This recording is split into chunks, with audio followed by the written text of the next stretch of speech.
Good morning, everyone, from beautiful Palm Springs Stadium here in Palm Springs, California. We're bringing you some California Winter League baseball action. Another double dose of baseball here on a Sunday morning. Josh Sperber and Mitchell Glessner. We're here on the call for game number one between the Palm Springs Chill and the Oregon Lumberjacks. The Jacks had a big win on opening day, but could not follow suit yesterday against the Power. A 7-0 victory to close out the day for the Power. What do the Jacks have to do against the Chill to try and bounce back from that? Well, the biggest thing, Josh, on this field that I always find is the team that makes the least amount of mistakes. Errors always come back to bite you on this field. The playing surface is all natural. On the infield, though, with that grass, there are some bumps in it. So infielders need to use real soft hands, be very fundamental with it, and the outfielders as well, just keeping balls in front. That's the key right there. And then on the pitching side of things, guys just need to pound strikes. Keep it simple, go back to the basics of baseball, pound the zone, get ahead, and things of that nature, and they should be just fine.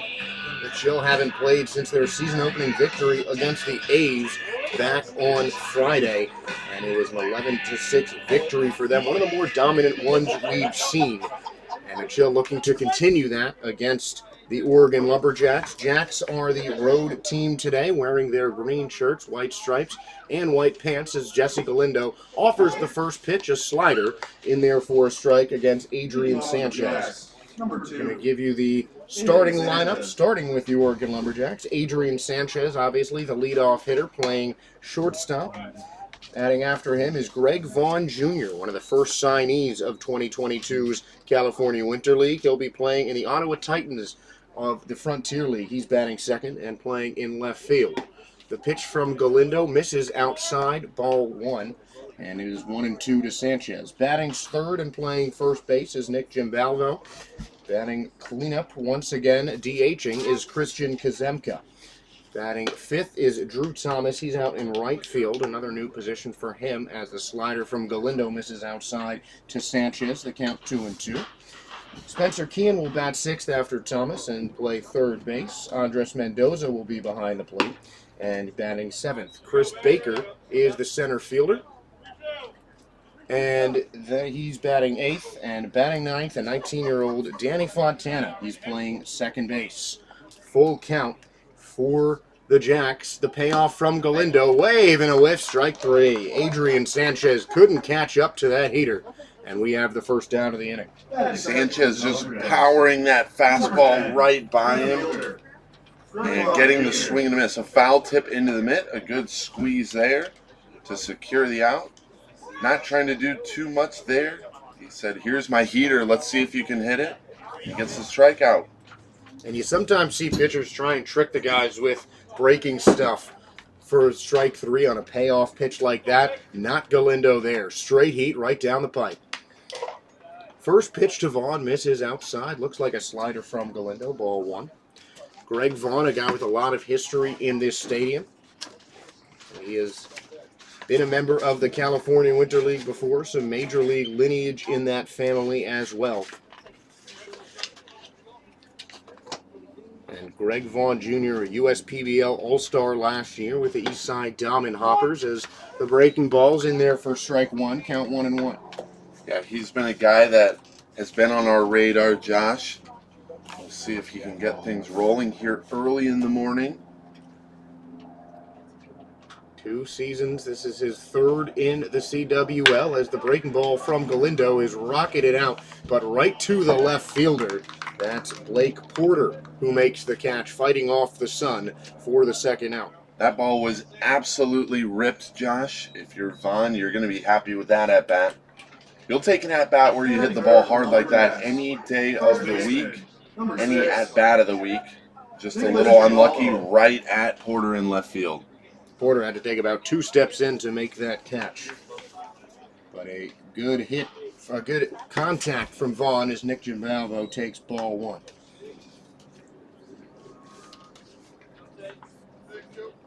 Another California native, a 25-year-old of Alhambra, California, played his college ball at Georgetown College in Kentucky. The 1-0 pitch from Galindo. Swing and a miss, strike one. Fastball upstairs. Jimbalvo got the pitch he was looking for, but couldn't time up his swing. Looking to go 1-2-3 in this inning, get in the dugout, get some steam rolling offensively. Chill look like they're off to a great start here. And the umpire says that Jimbalvo went around on a breaking ball in the dirt. One of those just you couldn't stop the momentum going forward on the swing. Seemed to be the case for Jimbalvo. He's now in a 1-2 hole.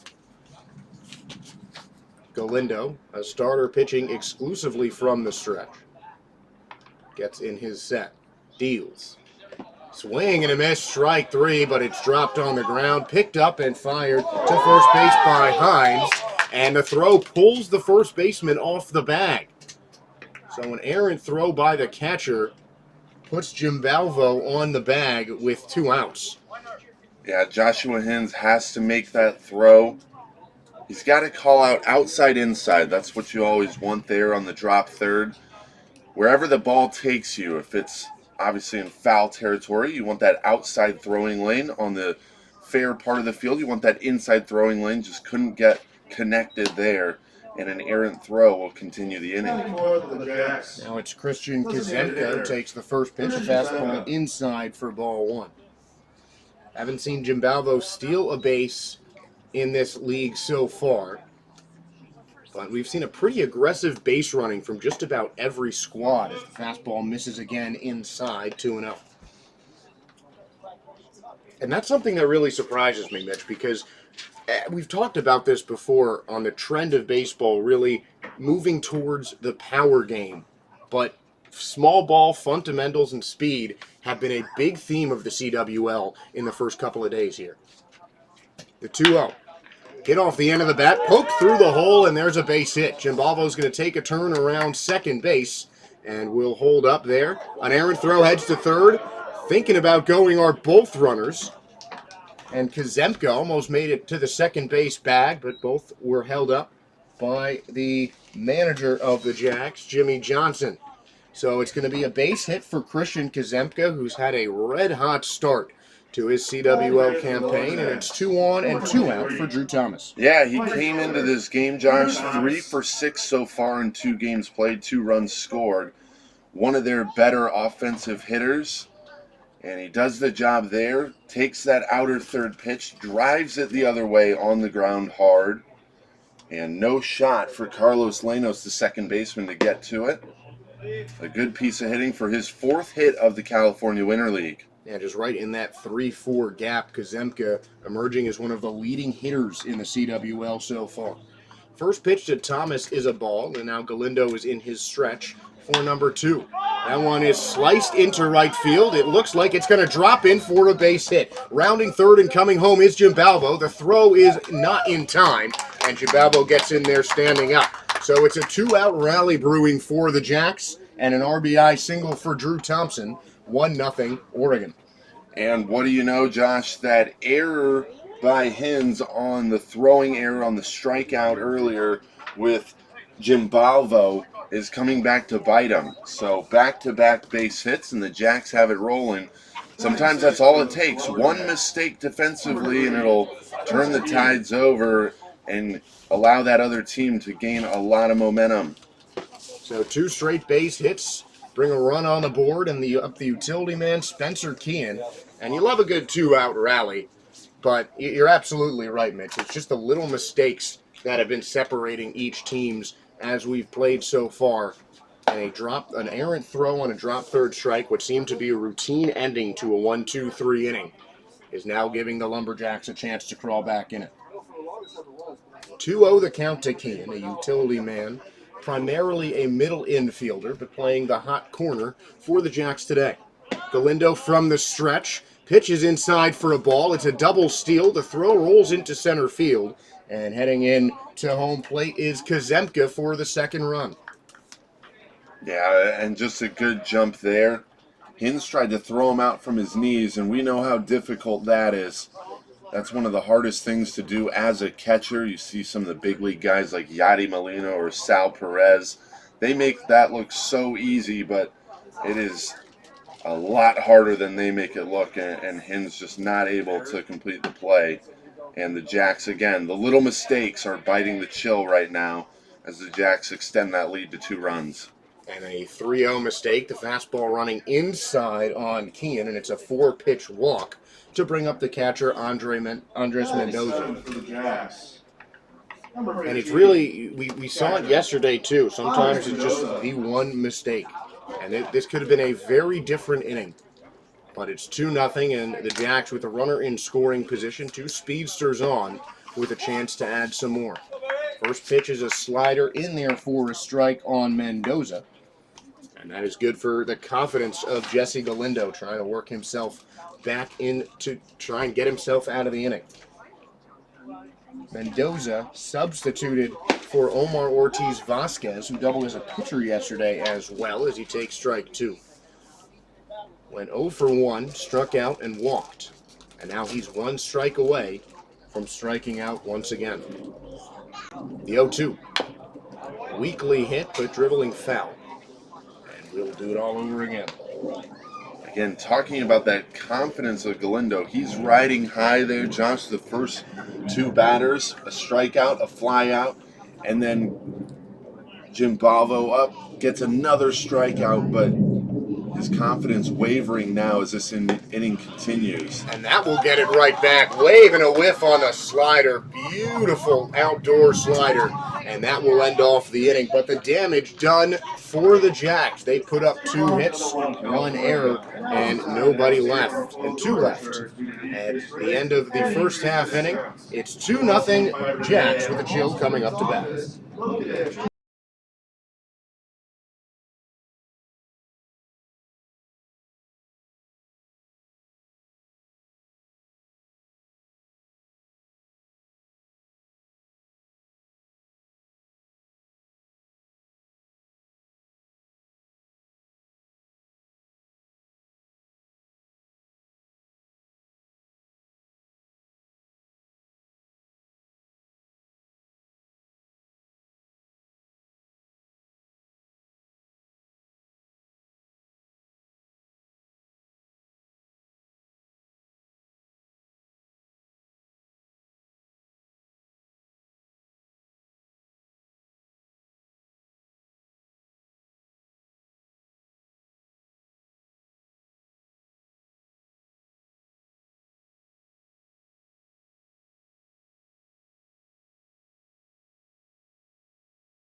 Welcome back to Palm Springs Stadium. Josh Sperber and Mitchell Glessner here, the first of 2 games. Love to have some good baseball on a Sunday morning here in beautiful Palm Springs, California. It was a great first inning for the Jacks, and they send out Kevin Roberts to try and defend their 2-run lead. 2-0 in the first half of the inning, though both runs unearned against Jesse Galindo. And the first pitch to the Palm Springs Chill is in there for a strike. Looked like the curveball coming from Roberts. That held Tyler Bonsky, the leadoff hitter for the Chill. The starting lineup for Palm Springs is as follows, with Bonsky, the leadoff man, playing in right field, as Roberts sends the fastball high, count 1-1. A.J. Pollock is out in center. Gavin Jones, the former member of the Oakland A's minor league system, he's batting third and playing third as well. Bill Pearson, the big man, 285-pounder, former Savannah Banana, will be hitting cleanup.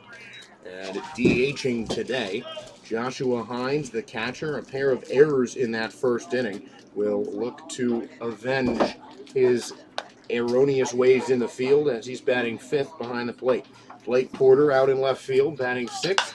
Justin Van Weigerden making his first start in the CWL this season, as that one's fouled away by Bonsky, keeping the count at 1-2.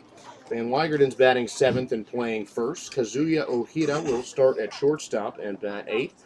And Carlos Lenos will round out the middle of that infield, playing second base with Kevin Roberts, the 26-year-old out of Castle Rock, Colorado, an alum of Colorado State University. He will be on the hill. 3 pitches in his arsenal, and we saw a nice curveball there.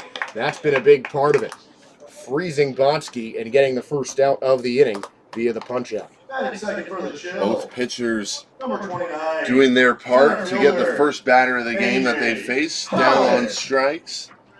Bonsky came into the game 1 for 2. The Chill had an off day yesterday, so they're looking to get back into the swing of things here today. A great start for the guy from Colorado on the hill. And it was a great start to this California Winter League season from A.J. Pollock. Reached base 4 times in 5 plate appearances on Friday's win against the A's as he takes the first pitch on the outside corner for strike 1. Pollock, not the most conventional box score, but he was 1 for 2.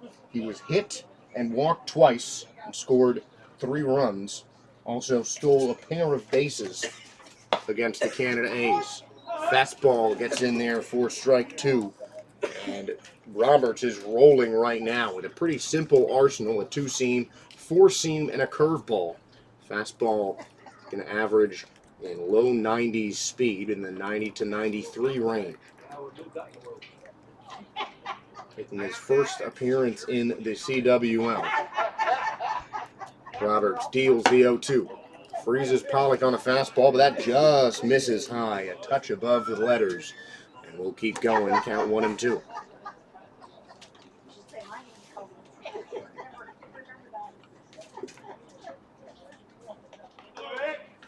Can't help but just think of A.J. Pollock for the Dodgers every time.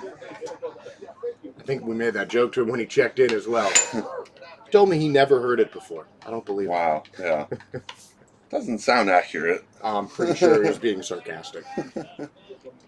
JUCO All-American before he finished his collegiate career in Hofstra in his 3rd season in the CWL. Pair of 26-year-olds at the bat and on the mound. From the line, deals, wave and a whiff, strike 3. The ball is dropped by Mendoza. The throw almost pulls the first baseman off the bag, but still a routine out for strike 2. 2 strikeouts in the first 2 batters for Kevin Roberts. Back-to-back strikeouts. Roberts going right back to that hammer of a curveball in the dirt. Pollock couldn't check up. It was just salivating at that ball, hanging in the air, but then it breaks right down into the dirt to fool him for the strikeout. And you don't have to do anything fancy, Josh. 3 pitches will get the job done. As long as you're pounding the zone with a fastball like Galindo does there, Roberts, pounding away at the zone with the fastball to set up that secondary pitch. And he's showing that you can be an effective pitcher with just 3 pitches. And the pitches are looking quite effective. 2 strikeouts and a 1-2 count to a former A's minor leaguer already. Pitches in the dirt, ball 2. Gavin Jones, primarily a third baseman, played for 3 years in the Oakland A's organization, drafted in the 27th round by the A's in 2019. One of the most lucrative pedigrees that we see at the Cal Winter League this year, and he's just 23 years old. Hit sharply on the ground on a couple of bounces. Sanchez fields, fires to first, beats Jones by a step. And a routine 1-2-3 inning for Kevin Roberts and the Jacks. No runs, no hits, no one left. And the Jacks lead 2-0 after one.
The Jacks. 2 runs for the Jacks, nothing yet for the Chill.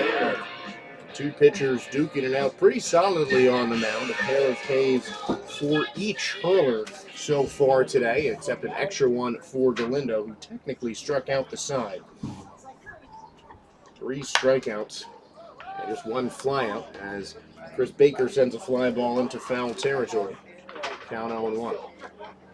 Yeah, and you show the contrast there in the first innings with the defense helping out there. In one case, for Kevin Roberts, you get the defensive help to make the play on the routine ground ball after 2 strikeouts. On the other end of things, Galindo started out hot, but just that 1 error led to 2 runs. So already showing the difference that just sound defense will make for you.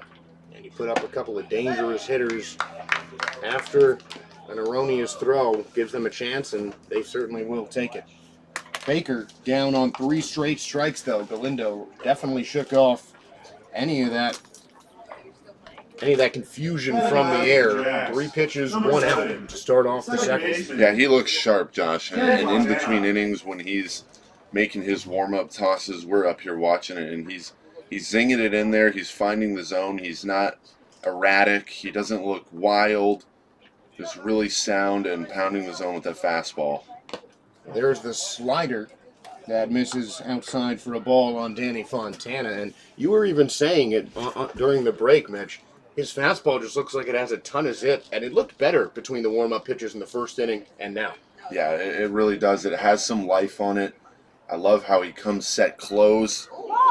There, he misses badly there. Yeah, a little bit too close to Fontana there. Catches him, and the first hit batter of the day will send the 19-year-old Danny Fontana to first base. But nonetheless, he'll probably shake this one off and get right back to it. He's just looked too consistent with the fastball. But love this setup. I love how he's kind of changing his arm slot a little bit. That one looked like he dropped down a little bit and lost a little bit of control in doing so. But he has that kind of high 3/4 release. And with that closed-off body, the ball is coming out at a much wider release point than hitters are used to, coming out from a different tunnel, if you will. A really deceptive release point from Galindo, and sometimes when you're throwing in a different way, it makes it harder to control when you release the ball. Yeah, absolutely. So the 1-0 pitch is fouled away by Adrian Sanchez, the first strikeout victim of Galindo. And he's got a runner on to try and do some damage. Fontana, a threat to steal from first, and he is checked on by Galindo, as I mentioned it. Yeah, it'll be interesting to see how they control the run game. We've seen already in our first 2 days, Josh, that the running game as well as the defense will impact these games as much as anything else. Hit on the ground right up the middle, fielded by the shortstop, steps on the bag for one, a high throw, staying on the base is the first baseman, Van Weigerden. What a double play to end off that first inning. A great play by the shortstop, right on the bag, almost as if he was in the shift. Takes care, roll me up a pair, twist it up and stir it up, give me 2 of them. A double play to end it off, sealing everything. So the Jacks are held scoreless by the Chill. We'll head to the bottom of the second inning. Still 2-0 Oregon.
After a smooth 1-2-3 inning in the bottom half of the first inning, Roberts is back out to face probably the biggest guy that I've ever seen on a baseball field. Bill Pearson, 6'3", 285 pounds.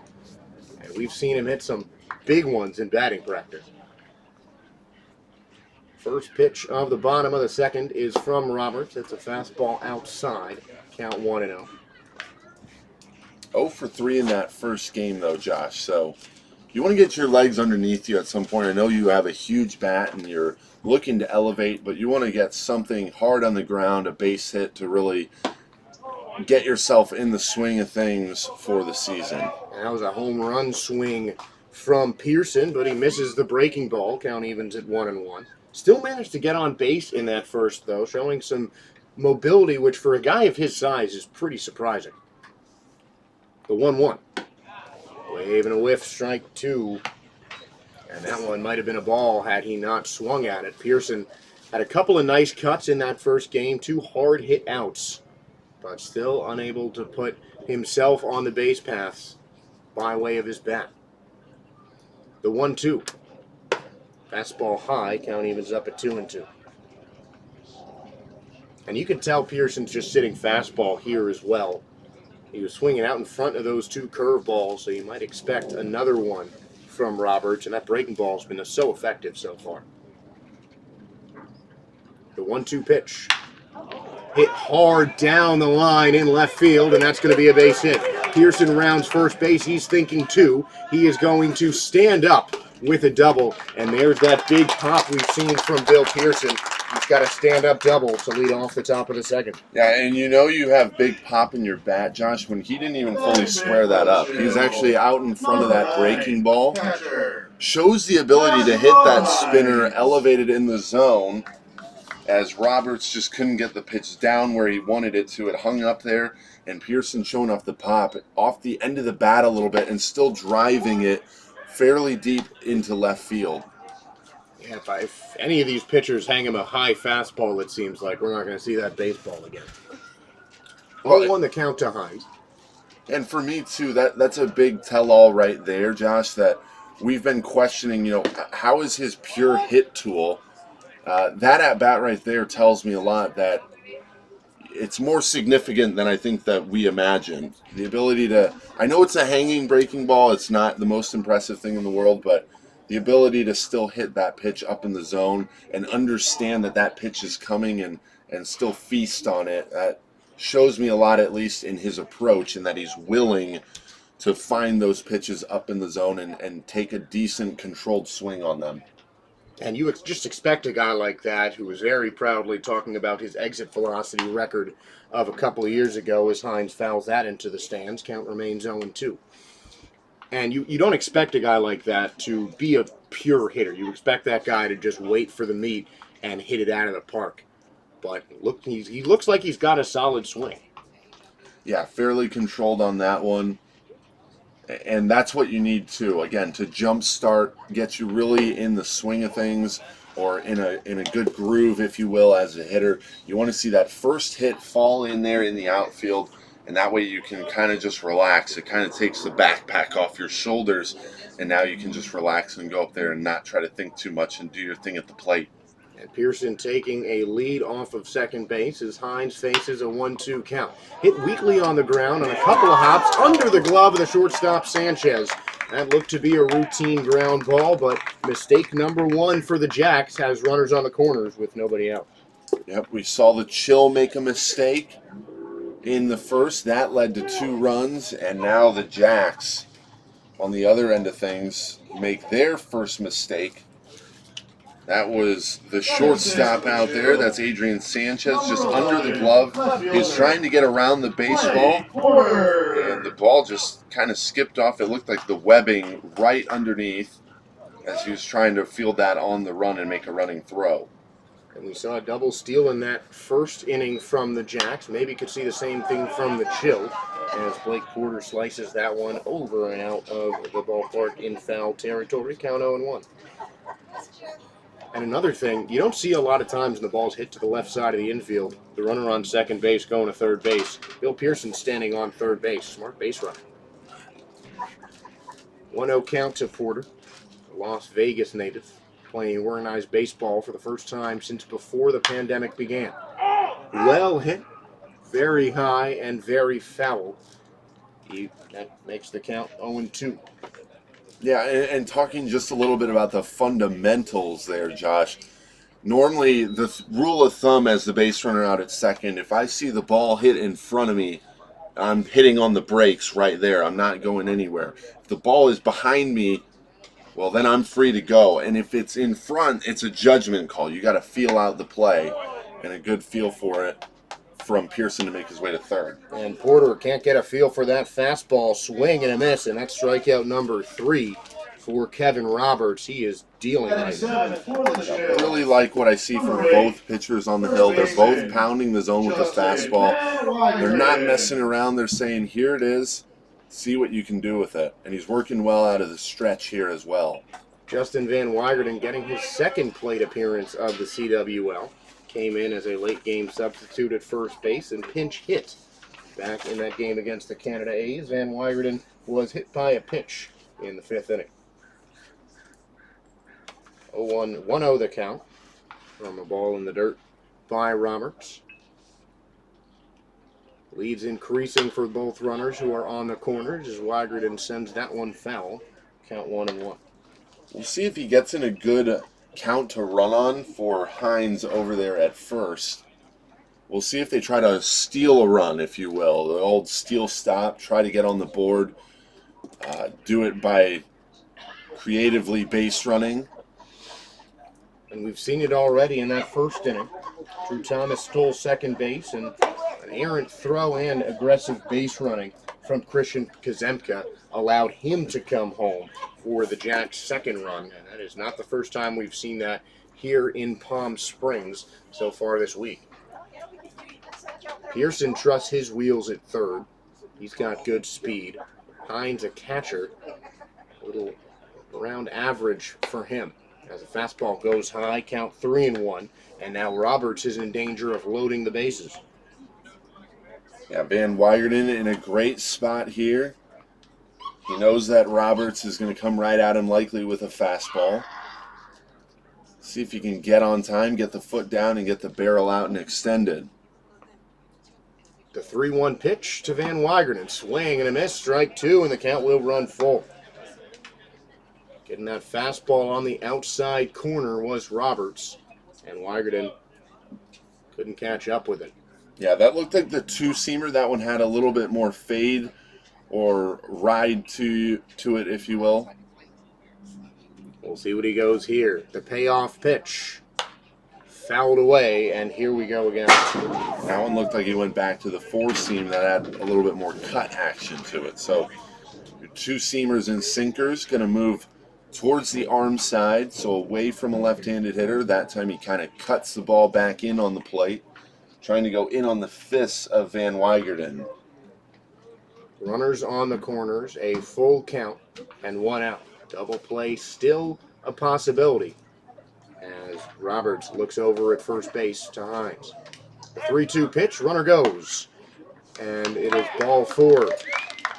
So the base is loaded. Hines looked like he had a good jump and was on second anyway. And the bases are loaded for the Palm Springs Chill with just one out. Great at bat there from Van Weyerden. That pitch is definitely a pitch that, as a hitter, it is very tempting to go after. It's out, it's elevated, it's over across the plate. But a great eye there as it just misses a little bit high and a little bit away. That'll bring up Kazuya Ohida, who singled and scored in his last appearance. He was a pinch hitter back in the fifth inning of that win against the A's. And he's got a nice bat to him, a good contact hitter. Dangerous in a bases loaded situation. The 1-0. That one is hit high in the air, and it's called for an infield fly almost immediately. Scooped up for insurance by Mendoza, and there's two away, and that's a huge out for Roberts and the Jacks. Yeah, huge out, and as a hitter, that is one of the most deflating ways that you can get out. A high pop-up on the infield, because you're just giving yourself no chance, really. That's a free out 9 times out of 10, unless the wind is howling like it has been the last 2 days. But today, with the air just dead still, no wind, that is a free out every time. And looking for something different is Carlos Lenos, who comes up with nobody away, and the first pitch is into him for strike one. Looked like a curveball high. This would be huge, too, for Roberts, just to build off of this inning. You always, as a pitcher, you want to build off of the inning before. A solid inning in the first, trying to build off of that one. It would be huge if he can get out of this unscathed, giving up no runs. It'd be huge for his confidence and huge for them to go back into the dugout and want to get some more runs for him offensively. And that ball was crawling back towards the dugout, but it was quickly scooped up by Andres Mendoza. No runners will advance. Count even at 1-1. Bases loaded, 2 away, and the Jacks with a 2-0 lead. Carlos Lenos looking to change that, but he can't find that high fastball. Swing and a miss. And now Roberts is 1 strike away from getting out of the inning. 1 strike away. You want to make your best pitch here. Look to see that he's probably going to go back to the curveball away. The 1-2 pitch. Swing and a miss, strike 3. I don't know what Lenos was chomping at, but Kevin Roberts getting himself out of a jam. 2 outs with the bases loaded, and the shutout continues. No runs, but the Chill leave them loaded, certainly threatening in the bottom half of that second inning. It remains 2-0 through 2 innings.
strikeout to end off the inning. Kevin Roberts got himself out of a jam. And now Jesse Galindo is looking to follow it up with some more solid pitching. He's got 4 strikeouts in the first 2 innings and induced a double play to end off the last one. Almost the top of the order for the Jacks. Greg Vaughn Jr., Nick Giambalvo, and Christian Kazemka. So a lot of power in those 3. But Galindo starts off Vaughn with a strike. Greg Vaughn Jr., the reigning USPBL Home Run Derby champ. And his father, Greg, played a long time in the major leagues. At the breaking ball misses, count 1-1. Yeah, a lot of pop in his bat. Flied out to left field his last time, and that ball was hit incredibly hard. Wasn't rewarded, but he's showing his patience here. You can just tell that he's a next-level hitter on this field. And he's certainly learned from one of the best, Greg Vaughn. Over 350 home runs and 1,000 RBIs in his long major league career. That one's bobbled by the third baseman, but he recovers, gets the throw, and gets the out. And it's Gavin Jones, a former A's minor leaguer. On a tough hop, still manages to get out number 1. Well, and he's given himself a chance there. Again, this infield will have the tendency the ball will bounce, and it's usually that third hop that it'll usually take a pretty wicked hop as it does there. A good job there by Jones to keep it in front, to give himself a chance to make a strong throw. And bang, bang play. It looked like Vaughn might have been safe, but these guys don't get the benefit of the doubt with replay or anything fancy schmancy like that. Giambalvo foul tips it into the glove of Hines for strike 1. He's 0 for 1 on the day, but still managed to score the first run. He struck out swinging on a drop third strike, and Hines' throw pulled the first baseman Van Weigerden off of the bag. Giambalvo made it safely to first, ended up scoring on an RBI single from Drew Thomas. That is hit off the end of the bat and foul. Flying into the stands near the third base concession stand where you can get some delicious ballpark food. Salads, hot dogs, burgers, anything you can think of to start off your day the right way. You can get in our concession stands here at Palm Springs Stadium. 1-2 the count to Giambalvo. As Galindo readies himself from the stretch. Deals. Fastball high and outside, count 2-2. Right now, Josh, I'm really geeking out as one of those guys that tracks some of the advanced analytics in today's game. The fact that the Chill are showing a partial shift right now, stuff like that always just interests me. And another drop third strike. Let's see if Hines can get the throw right this time. It bounces and eats up the first baseman. So 2 drop third strikes on Nick Giambalvo, and Josh Hines wanted that throw, but it bounces in front of Van Weigerden. Yeah, and right there, that's just him having deja vu. It's in his head, and you can tell when a play is still kind of lingering in some guy's mind because, again, that's another routine ball that he has to make, create a throwing lane down to first for Van Weigerden, but again, just making it look way too hard, and he looks uncomfortable back there behind the dish right now. And you saw when he picked the throw up, you saw that he was really trying to rush it out of there, and that might be why he couldn't get a clean hand on it. Kazemka has the first pitch fouled off, and it's 0-1. He's 1 for 1 on the day with a single and 4 for 7 in his 2 games. As that one gets by Hines on the pass ball, and on to second base is Nick Giambalvo. So a runner in scoring position with 1 out for the Jacks. Just to kind of finish that thought of what I was talking about with the shifting is that it's interesting to me, Josh, because you see it at the major league level, you see it at the minor league level. Especially those guys have the luxury of having all the advanced stats in front of their faces, so it makes sense for them. But I've always been curious. As the ball is hit into right field, running in and not able to make the play on time is Tyler Bonsky. It's bobbled, and the second baseman, Lenos, was there as well. Moving on to third is Nick Jimbalvo, and on to first with another base hit is Christian Kazemka.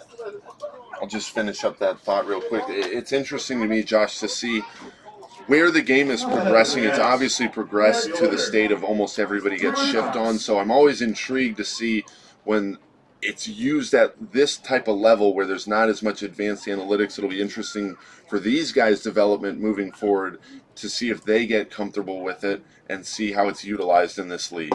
And the shift not really on to Drew Thomas here as the slider misses low, count 1-0.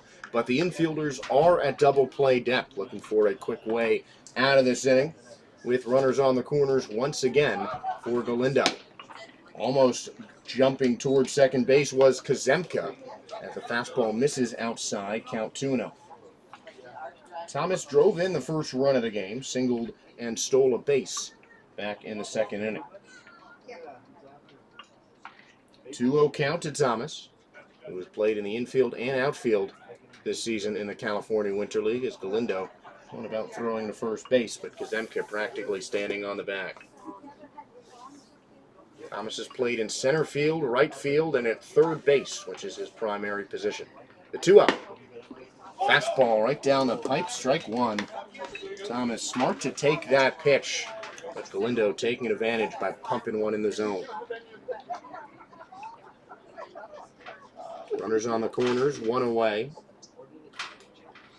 The 2-1. Foul tip, swing and a miss, strike two. Yeah, the Jacks are just trying to make Galindo work. Unfortunately for him, he hasn't been picked up by his defense, so he's probably going to try to take things into his own matters right here. Let's see a high fastball here. That we do get, and a check swing fouled off the bat of Drew Thomas. Looked like he would have holed up, but that fastball just high and tight from Galindo. Those tempting-looking pitches, as you mentioned, Mitch.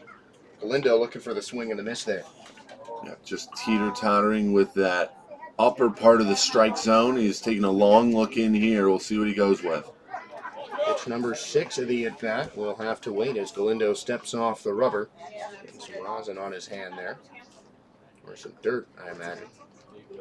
2-2 count. Runners on the corners with one away. Jacks lead 2-0. Breaking ball bounces in front of the plate. Easily handled by Josh Hines to run the count full. We don't have the pitches that Galindo throws, but looks to me like your pretty standard 3-pitch mix. He misses with the breaking ball there. 3-2 count. It'll be a good count for Kazemka to start over at first. See if they do that here. You expect Kazemka to run, and he will, and that is lifted high in the air into shallow right center field. On the run and making the catch is Tyler Bonsky for the second out.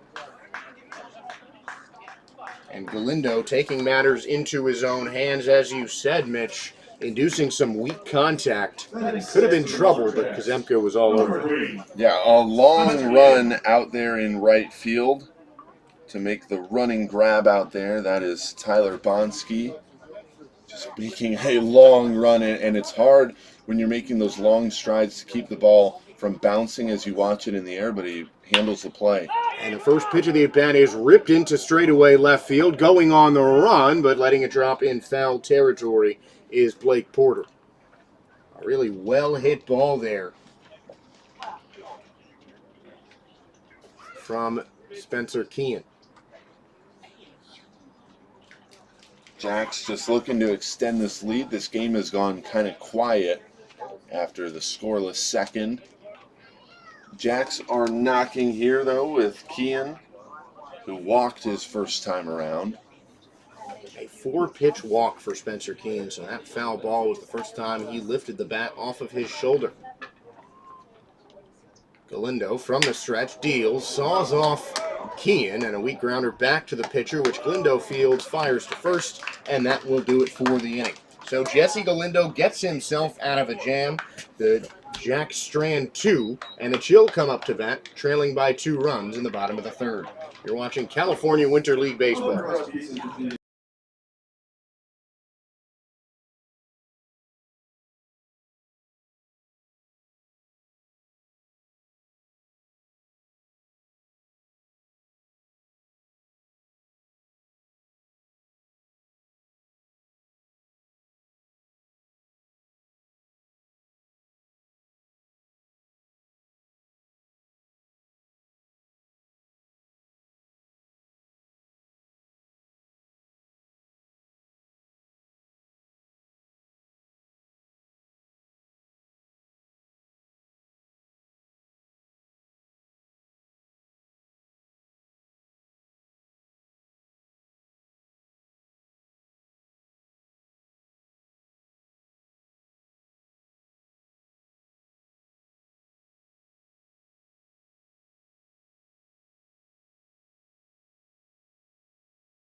And welcome back to Palm Springs Stadium.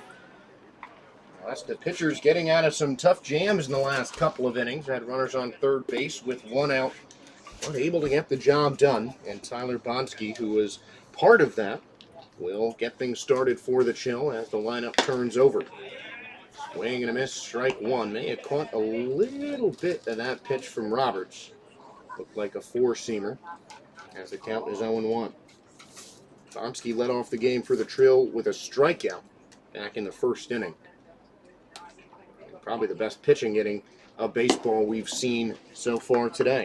Breaking ball misses outside, count 1-1. In that first inning, Roberts just looked unhittable. 2 strikeouts and a ground out to short.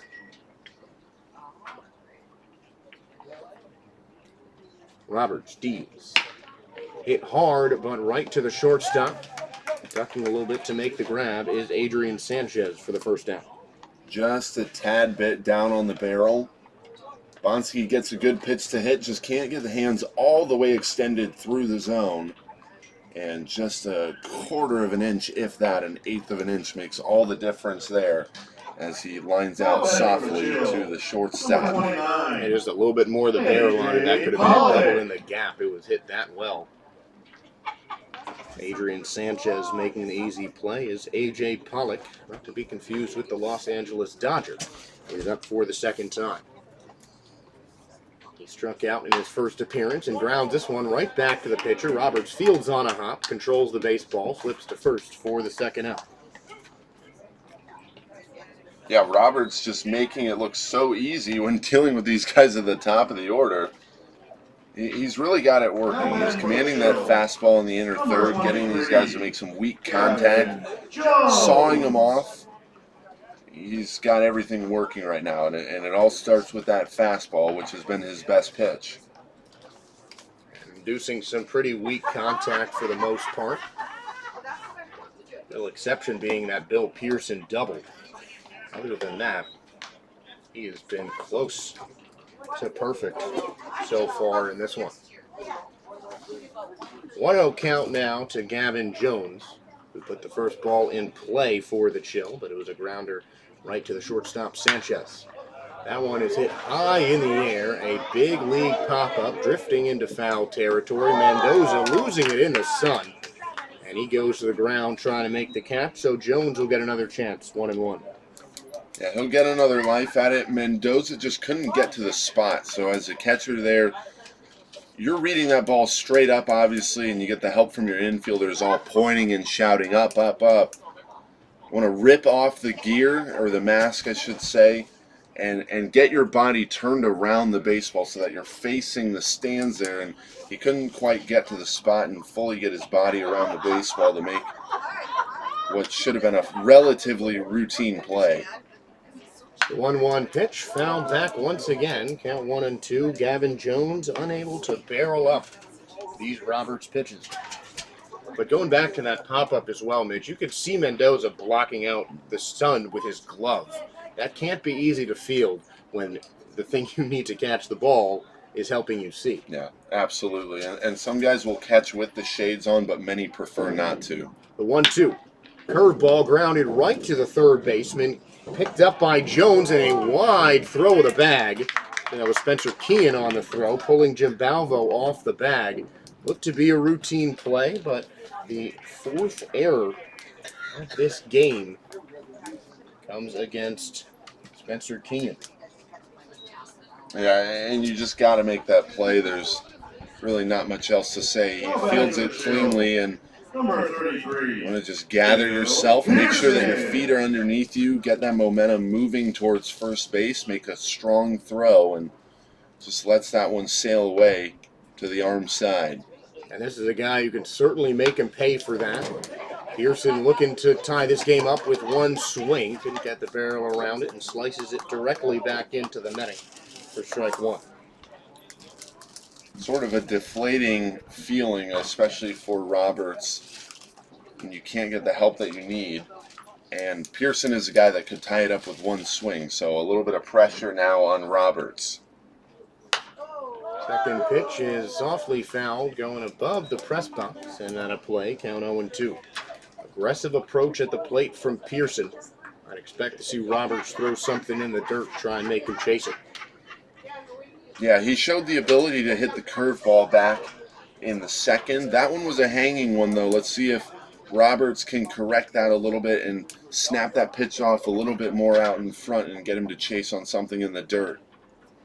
The 0-2 pitch, runner goes. High fastball going behind the catcher. Sliding into second safely is Gavin Jones, and he will remain there. Going to give a stolen base. Give a stolen base to Gavin Jones. That's his first of the season. And if I was Mendoza right now, you might want to just go out and make sure that you're on the same page. I don't think he's going to here, but again, I wouldn't really mess around with the fastball at all. I'd go right back to the breaking stuff. Maybe a fastball on the outer third, but certainly low and away. We'll see what he does there as Jones is dancing around second and looked back on the base by Kevin Roberts. So a 1-2 count to Pearson. She'll have a runner in scoring position looking to capitalize on the Jacks' mistakes, but 2 outs in the inning. Roberts takes a look back at second. The 1-2 pitch inside. Count evens up at 2-2.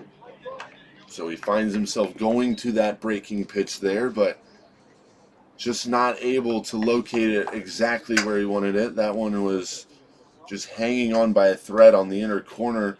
If I was him, I would just keep doubling up on that pitch, tripling up on that pitch. Certainly don't want to throw one down the pipe to Pearson as the fastball is clubbed high in the air in foul territory. Mendoza looks like he's got a better read on this, but he can't squeeze it. Seemed like he tracked that all the way to the ground, but Bill Pearson's got another chance at the plate with a 2-2 count. Really much of the same there, too. He gets a second opportunity at it, and again, he's just kind of drifting with the ball. I know that ball is skied in the air. It's not the easiest of plays to make, but he's going to give himself a better chance if he runs to the spot, locates it, gets his body fully turned to make the play. The 2-2, swing and a miss, strike 3. Roberts fooling Pearson with the curveball, stranding a runner in scoring position to preserve the Jacks shutout. No runs, no hits, but 1 runner left. We are through 3 frames here at Palm Springs Stadium, and the Jacks lead the Chill 2-0.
3 innings down, 2 runs ahead are the Jacks, and they come up to bat looking to add to that lead. Jesse Galindo still on the bump for the Chill.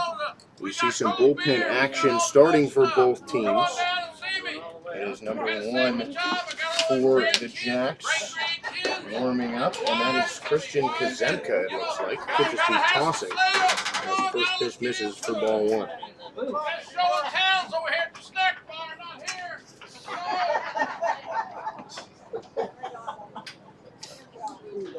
Enthusiastically trying to get some fans to buy snacks, as that one's grounded right to the third baseman. On the run, making the throw for the out, is Gavin Jones, and that is a nice play at third base by the former Oakland A.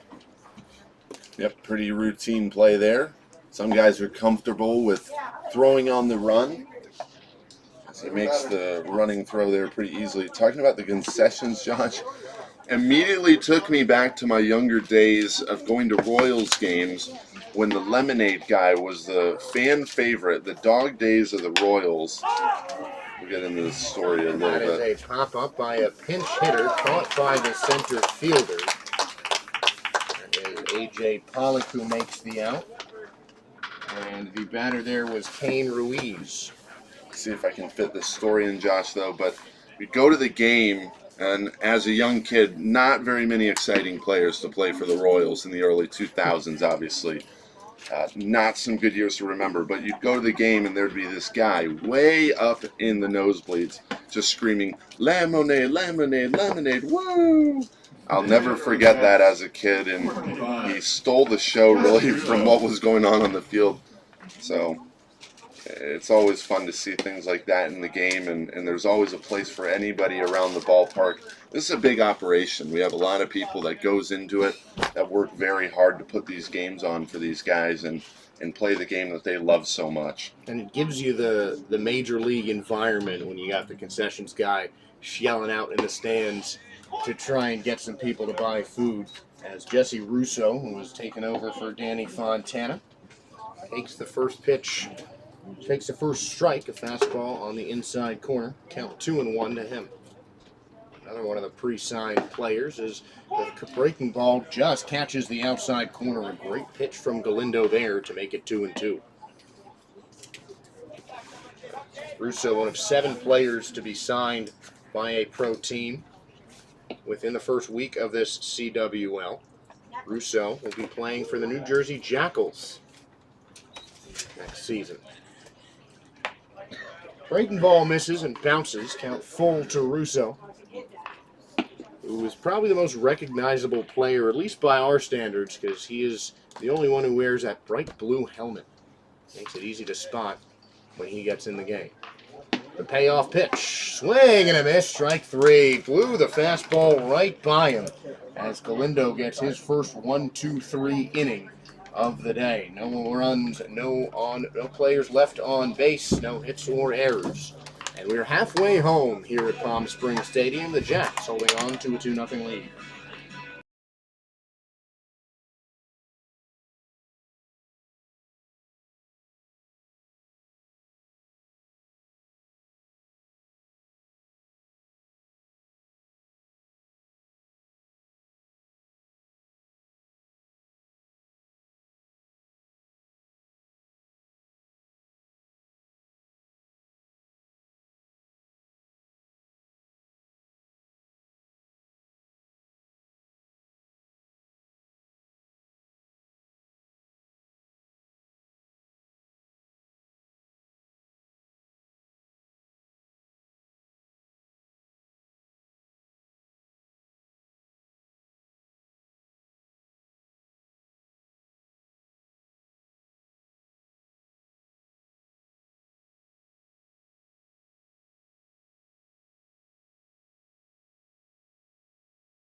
wholesale changes for the Jacks, starting at the pitcher's mound. The designated hitter moves to the pitcher. Christian Kazemka making his first relief appearance here in the CWL. And the first pitch is tossed in for a strike to Joshua Hines. So the book is closed on Kevin Roberts. He allowed just one hit.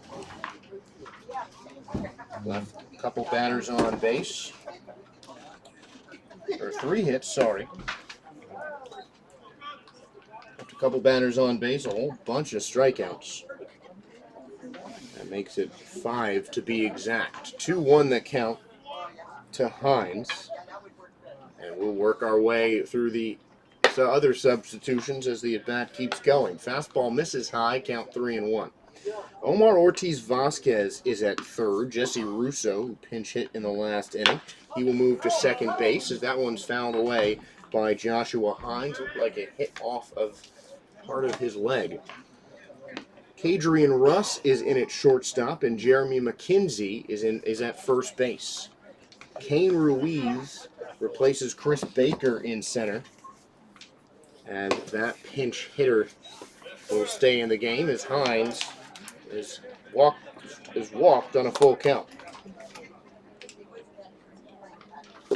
Should be some changes in right and left as well. In left field, Greg Vaughn Jr. is still in the game.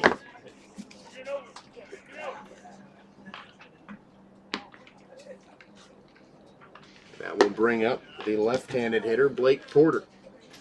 First pitch misses for ball 1. Number 11, Blake Porter.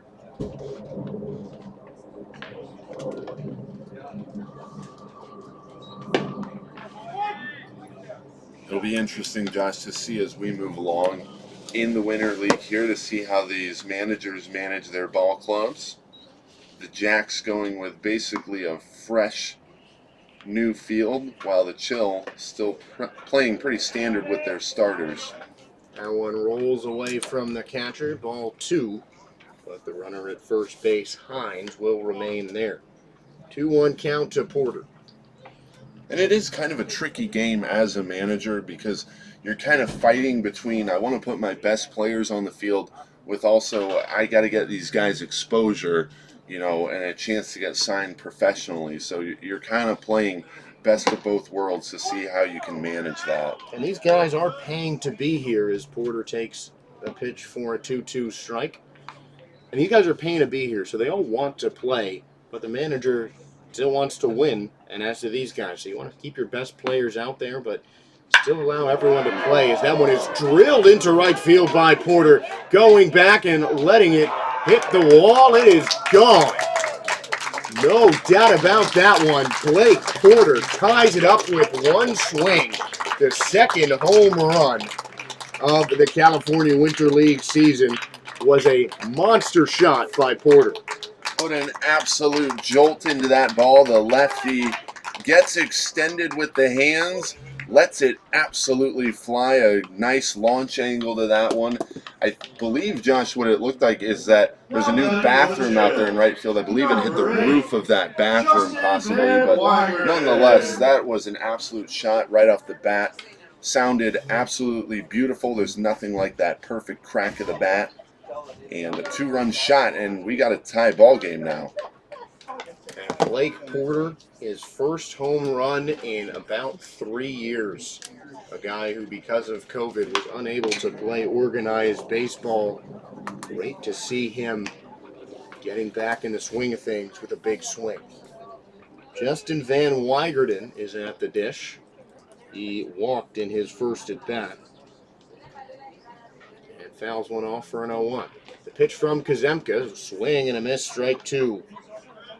Weigerden chasing one in the dirt there. And what's crazy, too, to think is for a guy like Blake Porter, one swing can change your whole career here in this league. You put a swing on a ball like that, and the next thing you know, you could be signed, or you got a guy that wants to at least talk to you about, where you're trying to go with your career. And sometimes that's all it takes, that one swing to make guys' ears perk up, their eyes perk up. The next thing you know, you're playing professionally. And that'll certainly have him take notice as Van Weigerden is down swinging. So the first strikeout from Christian Kazemka. Not a guy that I'd expect to see on the mound. Doesn't list himself as a pitcher. Number 20. Kazemka Kazuya a position player's Ohida. strikeout as Kazuya Ohida is at the plate for the second time.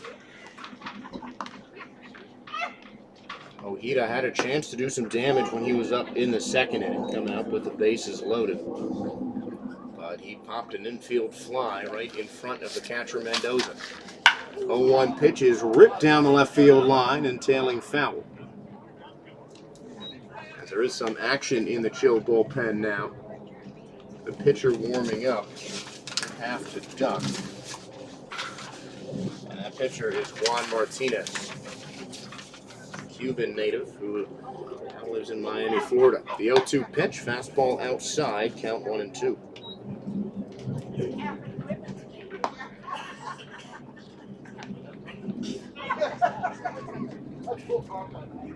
So Ohida 1 for 2 and on the CWL season, and make that 1 for 3. Down looking as Kazemka freezes him with a breaking ball on the outside. Solid pitching from the Jacks from now both Kuzemka and Roberts, who started the game, Carlos. already with 7 strikeouts between the two of them and 2 quick ones for Kuzemka. One's in there for strike 1. The batter being Carlos Lenos, who struck out to end off that bases-loaded second inning in his only appearance. And a rough swing from Lenos there. He can't find it, as it's quickly 0-2. Kazemka 2 straight strikeouts after the homer, looking for a third. The 0-2 pitch bounces in the dirt, count 1-2. Every single one of his at-bats after that home run, he got 0-2 and then lost the third pitch. Yeah, just a waste pitch though, nothing hurt. Try to bounce back here as Lenos took a bad swing his first time around. We'll see if he does it again. The 1-2. Fastball high, freezes him again, strike 3. A home run allowed, but Christian Kazemka strikes out the side.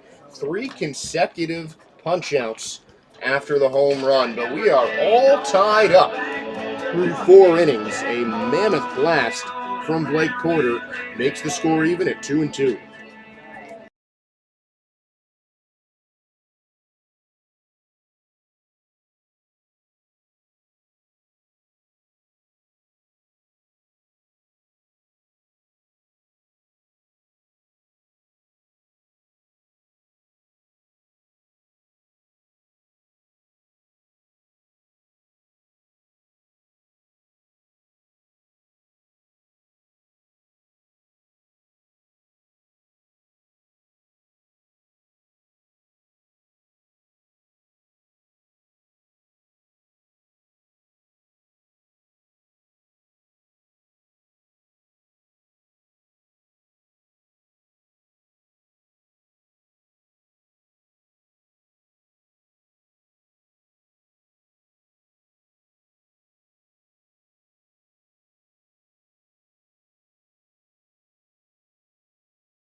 We are all tied up here. First time that's been the case since 0-0. One swing from Blake Porter changed the game.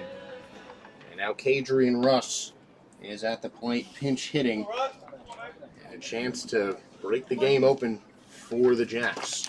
New pitcher out there for the Chill is Juan Martinez. We'll tell you about him after this pitch. And it's a swing and a miss from Russ. Count 0-1. That's the stuff you want to see just getting in this game. Juan Martinez, a Cuban native out of Broward College in Miami, Florida.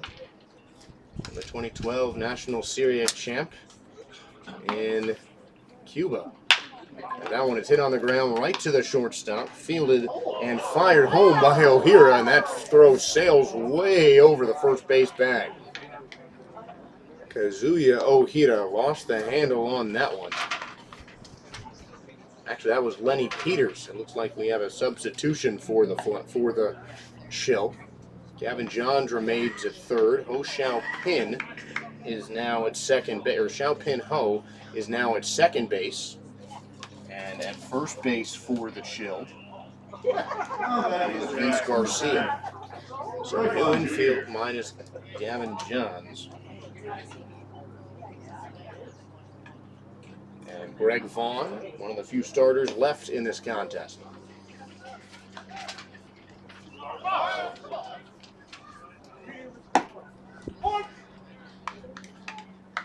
Strike one into Vaughn, who's 0 for 2. A couple of well-hit balls. Grounded to third and flew out to left. Russ, definitely a threat to steal. Taking a sizable lead, inching towards the bag at first base. The 0-1. Fastball high, count 1-1. Yeah, and he started to run on the first pitch. Held up, so he's obviously looking to pick his spots here. I'd be surprised if he has found the timing and might go here.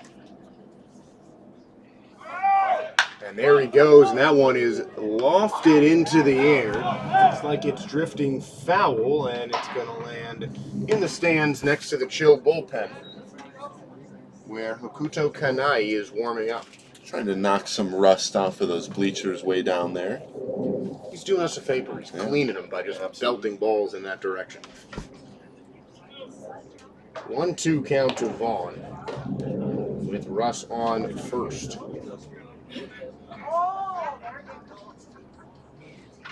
Martinez in his second relief appearance. Had some time against the A's back on day one. Curveball misses inside. Count evens up at 2-2.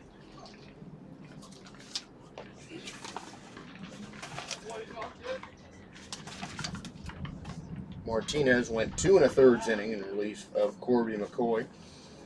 Back in game number 1 for the Chill. Picked up the win. 4 hits, 2 runs, both of them earned, and 3 strikeouts. High fastball as Russ steals, and the throw sails over the head of Xiaopin Ho, but Russ was already safe anyway. Yeah, a good jump, and he was trying to pick his spot. Finally found one to go on there, and he got an excellent jump. No chance to throw him out at second. So a stolen base for Kadrian Russ, and a full count for Greg Vaughn. Martinez checks on Russ at second base. In his set from the stretch. Looking at Russ again while he's dancing, and he's heading to third. That one is popped high into foul territory. Going back and letting it go into the stands is the catcher. Looks like we have a new catcher for the Chill as well. Devin Fisher is behind the plate now.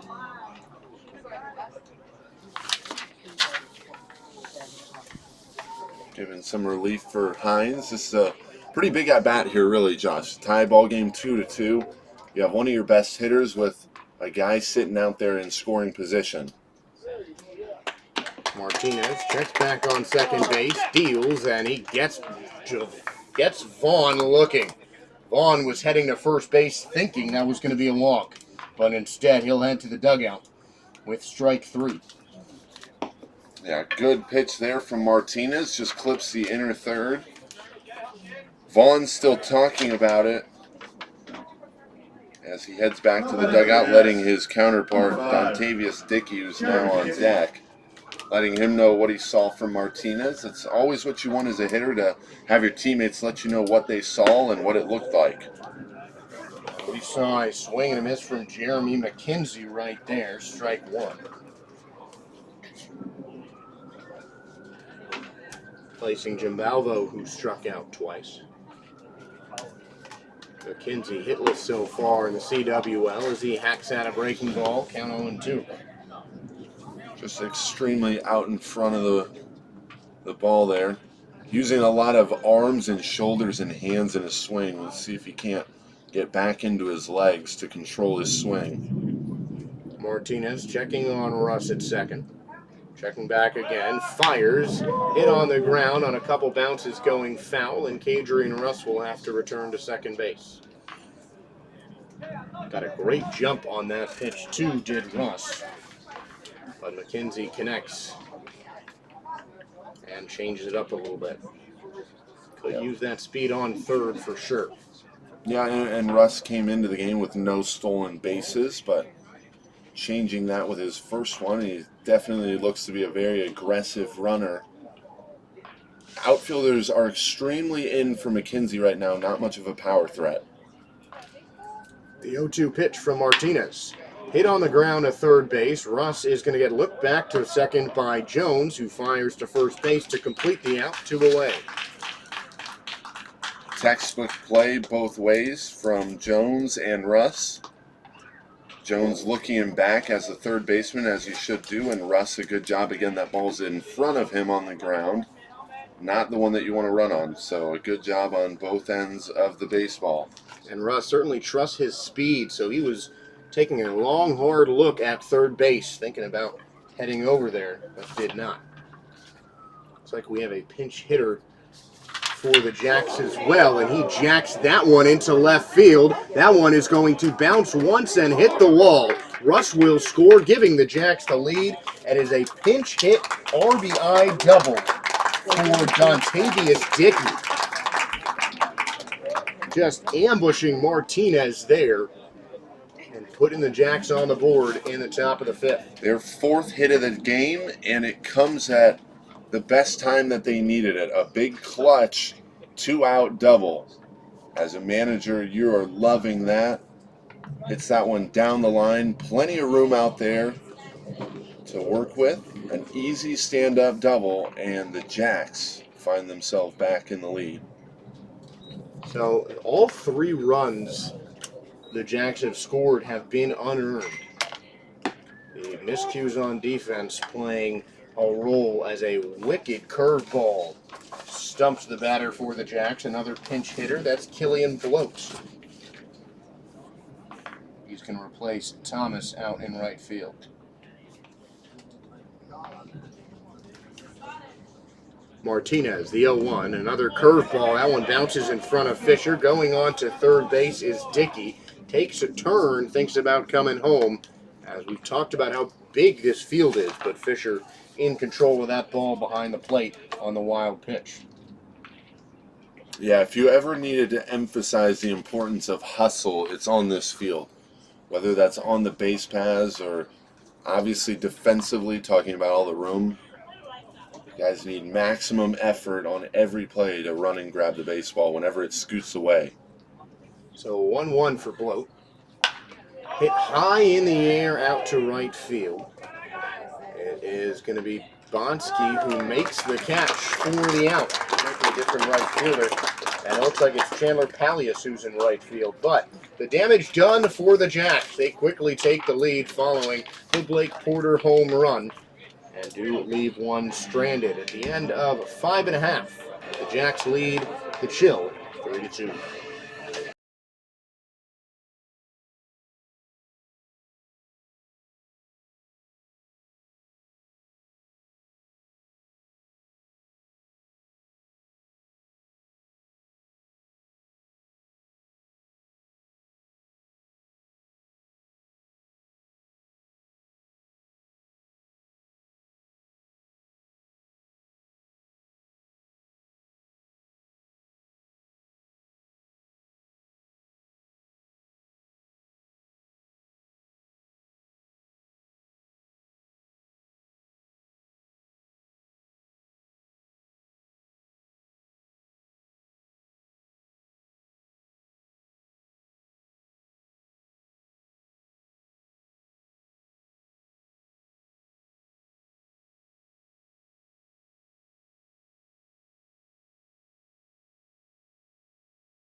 Chandler Palias, who made the last out in the top half of the 5th inning, will make his first at-bat here in the bottom. Palias hitting for Tyler Bonsky, who is 0 for 2, and he takes a 1-0 pitch to Kazemka. Stilling following striking out the side after allowing that big Blake Porter home run. 1-0 the count to Palias, with Kanai back in the bullpen for the Chill. The 1-0. Misses outside again, count 2-0. And Palias with good speed would like to get the lead man on here, put some pressure on the base pass. 2 stolen bases for him the first time around a couple of days ago. And he struck out twice, but he did single and score a run in that victory over the Grizzlies, as it's a 3-1 count now to Palias. Certainly dangerous on the base paths, as are a lot of these Chill players. Swing and a miss. Palias swinging right through that fastball, filling up the count at 3-2.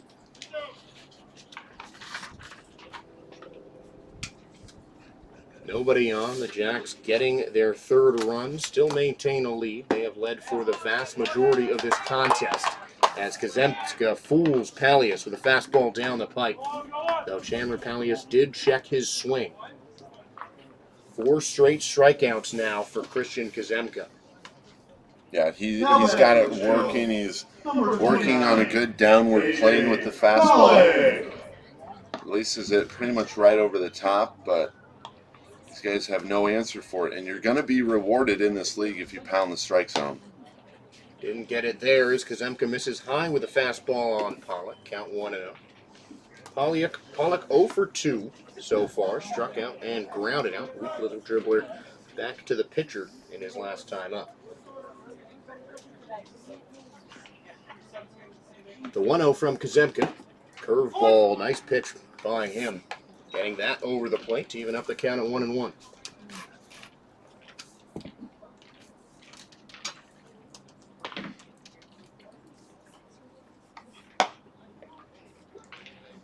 Misses inside, count 2-1. Pollock was an All-American in junior college before Hofstra. In his 3rd season here in Palm Springs with the California Winter League. Did get in spring training in the Atlantic League. And looking to make his way back into the pros. The 2-1. Hit high in the air and foul. That one will not stay in the ballpark. We'll go to the park right outside of Palm Springs Stadium. Count even at 2-2. Pollock looking to break his streak of not getting on base. He's 0 for 2 on the day. Kazemka deals. Swing and a miss, strike 3, but it's dropped by the catcher Mendoza. He's going to fire to first for the easy out, or the second out. Yep, just gets him on a pitch in the dirt.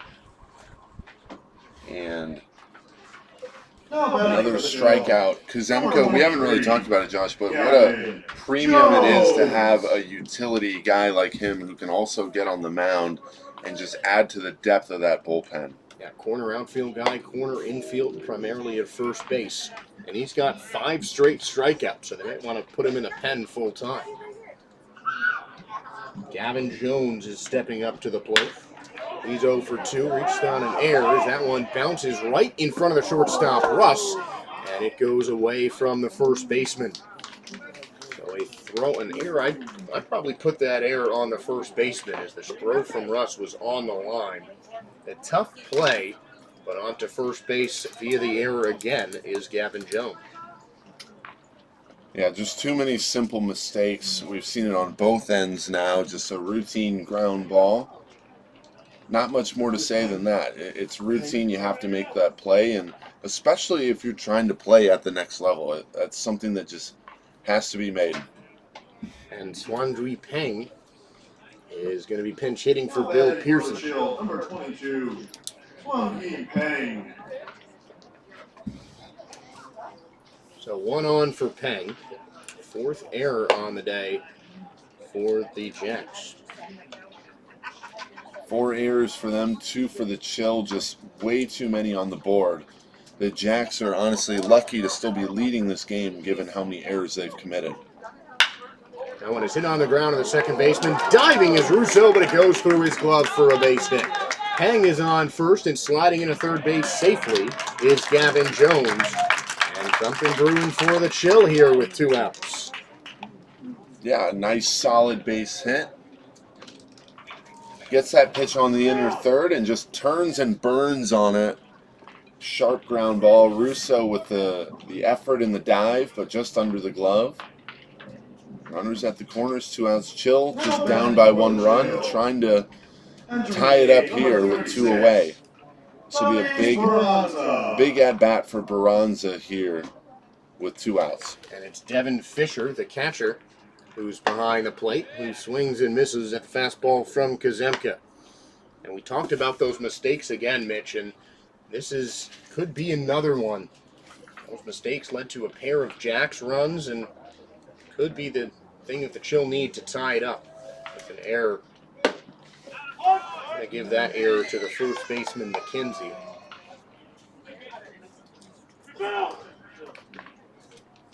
And it's an 0-2 count now to Fisher. A little first and third defense action there. Catcher relaying signals. That's mostly just for the middle of the infield, whether they want to throw through on a stolen base or whether they want to try to cut the run at the plate. In this scenario, I'd probably want to cut the run and just let him have the base. And there goes the runner, Pang, but it's a swing and a miss anyway. A drop third strike. Out goes Fisher. All 6 outs Kazemka has recorded have come by way of the strikeout. Close to some damage being done, but 2 runners left, 1 hit, 1 error, and the score remains 3-2.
A new pitcher on the mound for the Chill is Hokuto Kanai. Almost a submariner. It looks like really heavy side action on that throw. A deceptive delivery. and he will face Omar Ortiz Vasquez, playing his third different position in the California Winter League so far. He pitched yesterday, caught both yesterday and on Friday. Now he's playing third base, listed as his secondary position.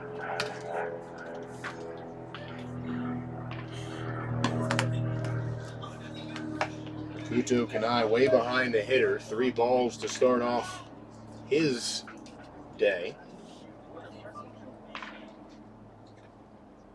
And looking for the first strike.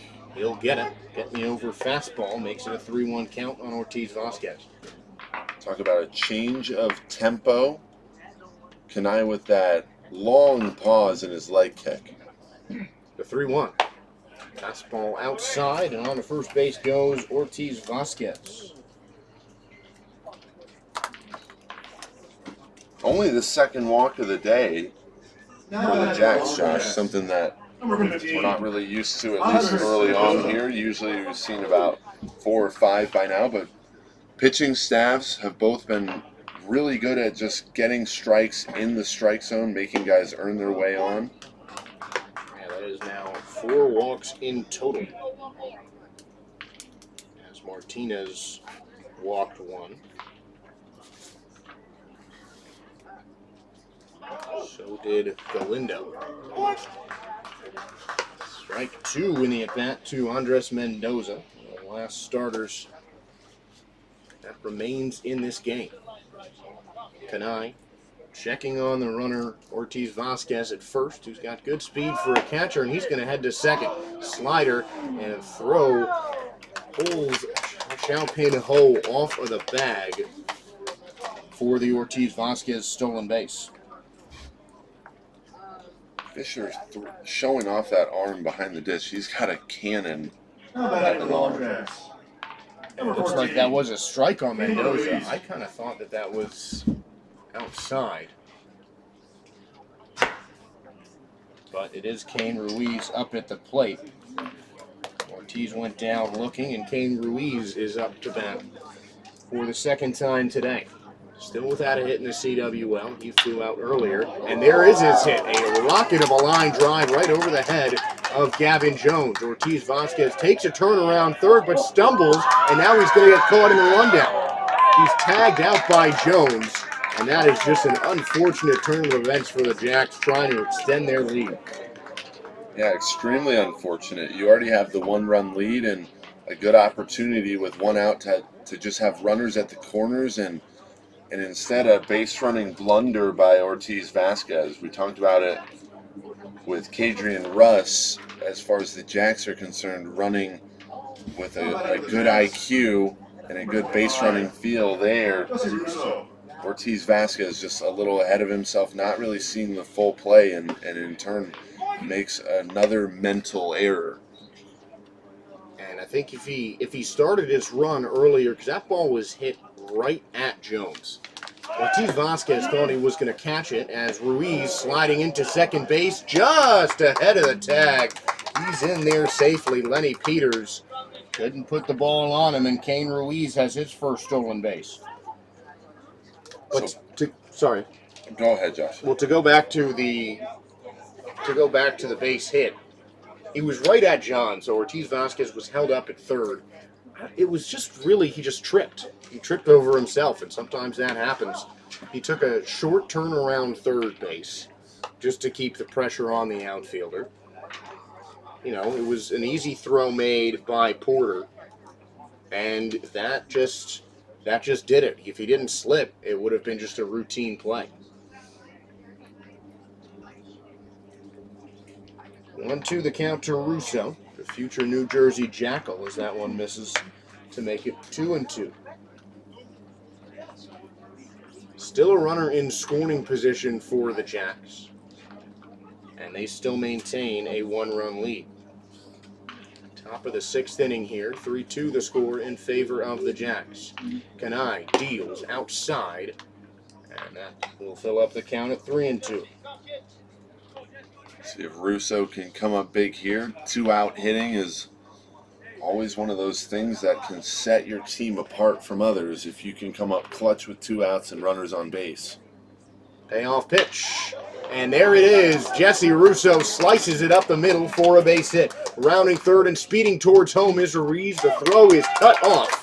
And the Jacks extend their lead. 4-2 the score. And an RBI base hit. The first hit of the season for Jesse Russo. Yeah, and the second baseman was pulled way over in the hole there, so just had no shot to move to his right to grab that one, especially on a hard hit ball by Russo. Hits it hard on the ground, and he's rewarded with driving in a run, an insurance run. The Jacks can now kind of take a deep breath as they lead by 2. And that is the first earned run allowed by a chill pitcher. It's going to be charged to Hakuto Kanai. First pitch, a ball to the leadoff man, Kadrian Russ. He's got a runner on first with 2 away, and Russ is going to take his base after he gets beamed in the leg by Hakuto Kanai. So still not done, and that's a big mistake there by Kanai to allow another base runner to get into scoring position for probably the most dangerous hitter in the lineup with Greg Vaughn. If he can come up big here with 2 outs, it might just deflate the chill enough to maybe not have a chance left in the ballgame. It would swing all of the momentum towards the guys in green. And Vaughn hit a timely double back in game 1 that helped the Jacks extend their lead over the Grizzly. But he's 0 for 3 on the day. 0-1 the count to Vaughn. He'll be heading to Ottawa this spring for an independent league season.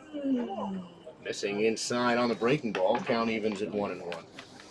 Vaughn has a trio of different outs. He flew out, grounded out, and struck out looking back in the 5th. 0 for 3 on the day. Looking to change that here with 2 speedy runners on. Good speed from Russo at second base as that fastball catches the outside corner. Count 1-2. Adrian Russ is probably one of the faster players here.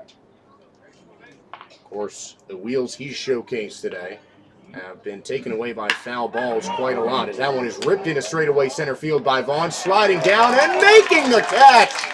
Oh, what a play by A.J. Pollock.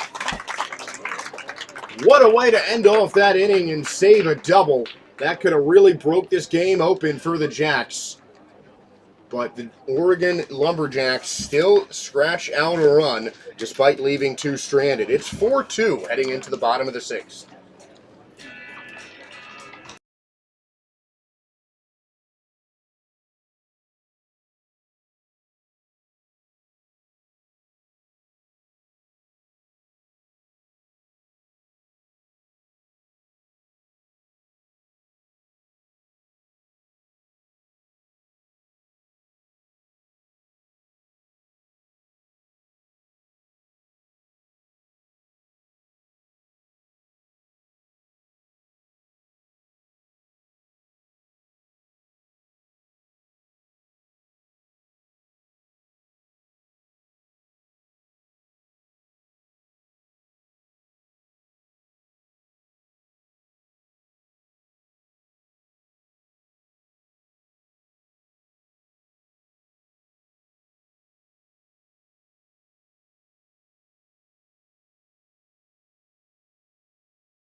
Blake Porter is up to bat again.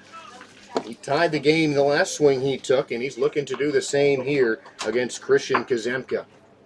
Kazemka not trying to pitch around Porter here, mixing up the fastball location there, makes it a 1-1 count. Kazemka looking for revenge after that home run. Fastball high, count 2-1. Minor tidbit about Porter too, just kind of going back to that home run, and something to really show off when you're only 6'1", 195 pounds, for how far he hit that ball. Will tell a lot for scouts or for these managers about how well he's able to use his hands and how quickly the bat explodes through the zone. 2-2 pitch, misses outside, count 3-2, and you know, we've seen 2 home runs hit pretty similarly. Crucci is definitely bigger than Porter is, but I'd imagine that the Porter ball went farther and maybe was even hit harder, as Porter thought he had a walk there, but Christian Kazemka has recorded 7 outs, all of them strikeouts. He is just dealing, Josh. And again, not trying to do anything too fancy, just really locating his pitch as well. He's got tremendous feel out there. He looks very well composed. Knows exactly what he's doing. He's pitching mostly fastballs. He's just getting them in really good locations. Not on that pitch, though, as the pitch to Vince Garcia misses for strike 1. Swing and a miss. Garcia out ahead of that one. The breaking ball fooling him and making the count 1-1.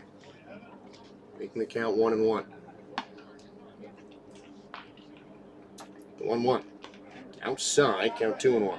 Well, and he's not dawdling around out there either. He's just grabbing the ball right on the hill, which you love as a defender. It keeps you upbeat, keeps you ready to go. The pitch, swing and a miss, strike 3. Christian Kazemka powering through this chill order. 8 strikeouts for him now. Well, and what's helping is it's a mid-80s fastball. It's about 85, 86. But he's just complementing it really well. His sequencing is keeping these hitters off balance. And Lenny Peters swings and misses at the first pitch. He's been in for a couple of innings at shortstop now. Getting his first at bat, though. Peters trying to slow down Kazemka. Good job by him. Usually in a situation with 2 quick outs, you want to take a long break.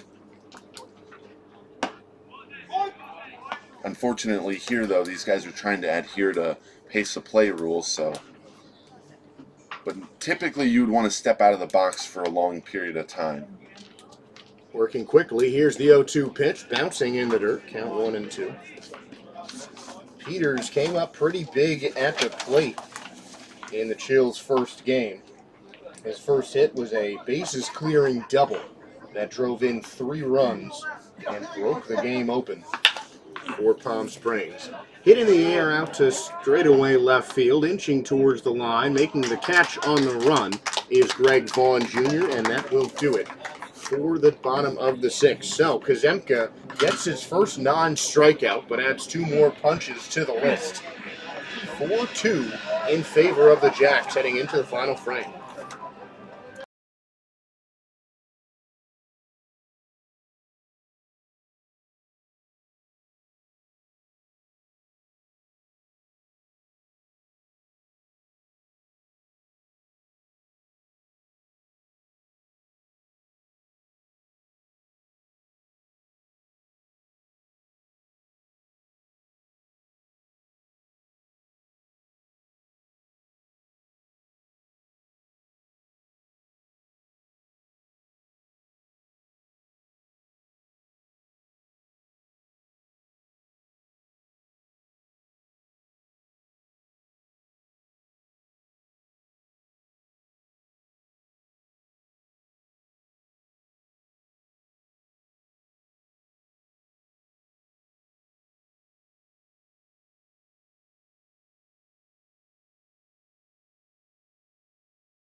Kuto Kanai out for the top of the 7th.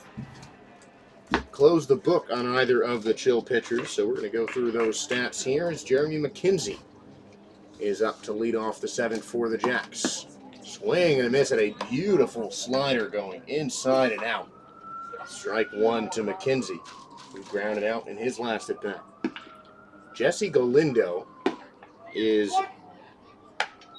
was the starter. He pitched 4 innings, led up 2 unearned runs on 3 hits with 6 strikeouts. Wave and a miss, strike 3. Mckenzie couldn't catch up to anything Kanai was throwing, and he's down swinging for the first out in the 7th. Yeah, makes it look real easy there. Just 3 pitches and take a seat. Good morning, good afternoon, good night. So that will bring up Dontavius Dickey, who is currently the hero for the Jacks.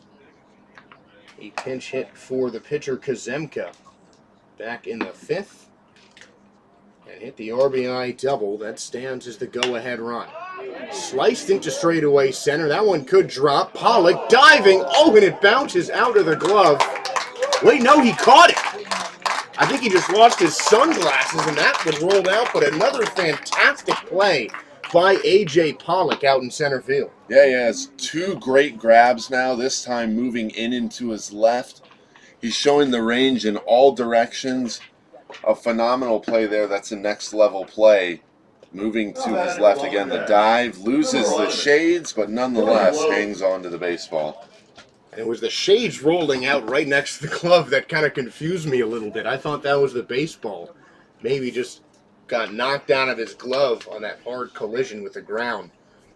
But a fantastic catch from A.J. Pollock. Makes it 2 outs. First pitch to Bloat is popped high in the air on the second base side.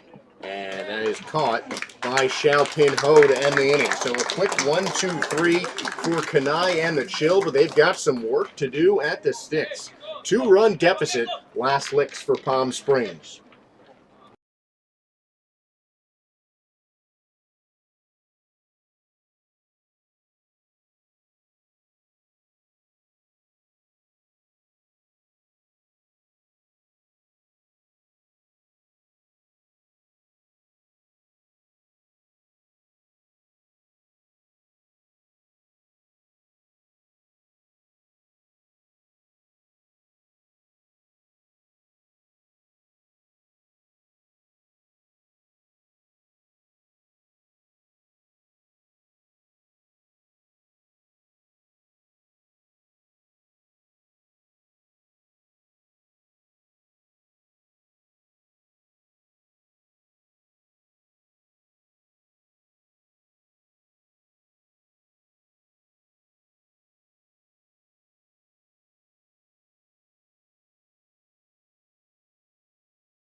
A.J.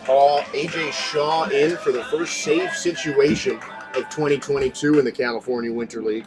Xiaopin Ho, Chandler Pallius, and A.J. Pollock, the defensive hero for the Chill, are the due-up for Palm Springs to face the left-hander Shaw. First pitch is a fastball over the head of Xiaopin Ho. He didn't even need to duck for that one. Shaw, 23 years old, out of Topeka, Kansas. Pitched at Johnson County Community College and Northwestern Oklahoma State. Fastball, curveball, and a changeup we'll see from him as Ho fouls that one off. Count evens up at 1-1. In line for the win currently is Christian Kazemka, and Juan Martinez would be tagged with the loss. Fastball gets over the plate. Count 1-2. Xiaopin Ho played 1 year in the Miami Marlins system back in 2017 in a bunch of short season situations as he takes a curveball for strike 3. Beautiful pitch from Shaw, great pitch mix-up, and he is 1 out closer to getting the first save of 2022. How about just the story of the game, Josh, the pitching staff for the Lumberjacks? They get timely hitting when they need it, and the pitching has just been nothing short of phenomenal all game. Swing and a miss, strike 1. There's another example as Chandler Pallius could not catch up to that curveball. Lefty-lefty matchup. And you look at the strikeouts. We already have 1 for Shaw. Roberts had 5. Kazemka has 8, which ties a season high here at the California Winter League. And that's just in 3 innings. I mean, and again, just kind of echoing the point that I was making with Kazemka is that they're really not overpowering with a fastball. They're not doing anything that's really going to blow your socks off, but they're just putting themselves in good spots. And Pallius puts himself in a good spot there with a single into center field. Right up the middle, just textbook hitting on an 0-2 count from Chandler Pallius. Trying to give the Chill any sort of sign of life. Now batting. They're only down by 2 runs, too. It feels like they're down by a lot more just because of how powerful the pitching has been in this game, but they're only down by 2. If they can string a couple together here, would be the tying run is Pollock at the dish, 4-2. And that is right, Mitch. The tying run is at the plate. Winning run is in the on-deck circle. But Chandler Pallius is the guy you want on base right now. He holds the single-season stolen base record at Clarion, a Division II university in central Pennsylvania. So he is definitely a speedster. All-conference outfielder at Clarion University. And Shaw is taking note of Pallius' speed. That's the second time he's checked back before throwing pitch number 2. Pallius just short of a Steelers lead, and there's pickoff move number 3. That lefty one is hard to beat, Mitch. Well, and if you're A.J. Shaw here or even the manager, Jimmy Johnson of the Jacks, you want to let Shaw know that he doesn't matter at all.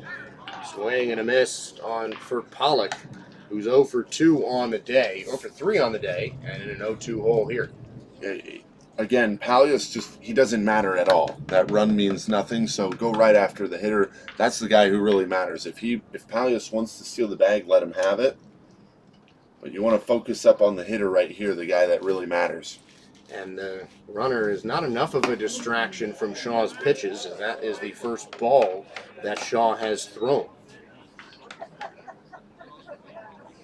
It almost might be worth it if either the shortstop or the catcher went over and just talked to him, just gave him that confidence booster. And you might need it there. That pitch is wild as it bounces in the dirt. Pallius thinks about going to third on the wild pitch, but he'll hold up at second base after taking a short turn. And now there's a runner in scoring position on a 2-2 count. Again, things like that can begin to creep into your head, put some more pressure on yourself, but just knowing deep down, having that baseball IQ that I got to go after this guy at the plate. We'll see how he goes after him here, and he gets him, waving a whiff, strike 3. A.J. Pollock, great on the defensive end, but 0 for at the plate with his 3rd strikeout. Another strikeout, and I don't know if we're going to see a pitching performance like this the entire rest of the winter, Josh, but these guys have been doing a phenomenal job. As a staff, that's 15 strikeouts for the Jacks. Unbelievable pitching as Gavin Jones now represents the tying run and the last hope for a Palm Springs Chill victory and their 1-0 record. 1-0 pitch is hammered into deep center field. The center fielder Ruiz is going back, and that is going to bounce on the warning track. Collius walks into home plate, and Gavin Jones with a clutch double, putting himself back in scoring position. And this is getting tighter, folks. 4-3 here in the 7th. All of a sudden, Gavin Jones becomes the hero here with 2 outs, just giving his team any sort of sign of life. That ball was absolutely pummeled, Josh. I know the home run earlier by Blake Porter was impressive, but that ball by Gavin Jones, that's dead center field here, which is 400, and that absolutely burned the center fielder who had no shot. Yeah, hard to get a beat on that one, but when you're at normal center field depth, a ball hit to the warning track without a bounce is not easy to pick up. Pitch high to Swandri Peng, who's making his second plate appearance after singling in the 5th. Another single could tie this ball game up, and he's got a hitter's count 2-0. The pitch. That is hit high in the air to shallow center field. Jones is on his horse, but Ruiz makes the squeeze, and that will do it. So the Chill threaten in the 9th inning, but the Lumberjacks hold on for the victory, 4-3, after Swandri Peng flies out to Kane Ruiz to end off this game. So 1 run still scored in the 9th inning. The victory will go to Christian Kazemka, despite allowing a home run. He ties the season high with 8 strikeouts and helps that victory. A.J. Shaw will get the save. That's the first of the CWL season in a 4-3 victory. And Mitch, it was a good all-around game between these guys. Great all-around game. The Jacks can't say enough about the pitching that they put on. Kazemka did it offensively as well. We almost forget, Josh, that he still did it at the dish. He had 2 hits, 2 singles, a run scored offensively. Definitely the MVP of this game. Came in, did his thing on the mound, and the Jacks just overpowering the Chill with their arms on the mound today. And the Chill will be back in tomorrow's morning game, taking on the Columbia Bombers with the benefit of last licks. That almost worked out for them here. That will do it for the Jacks versus Chill game, but don't go away. We've got another game coming up in just about half an hour. It's going to be a Canadian battle as the Canada A's will take on the Alberta Grizzly. Mitch Glessner will slide into the play-by-play spot, and Andres Tejeda will be in the color commentary chair. Don't go away. We've got another game of California Winter League Baseball coming up soon. Thank you all for watching. For Mitch Glessner, I'm Josh Sperber. I hope you all keep on watching Cal Winter League Baseball and enjoy your Sunday.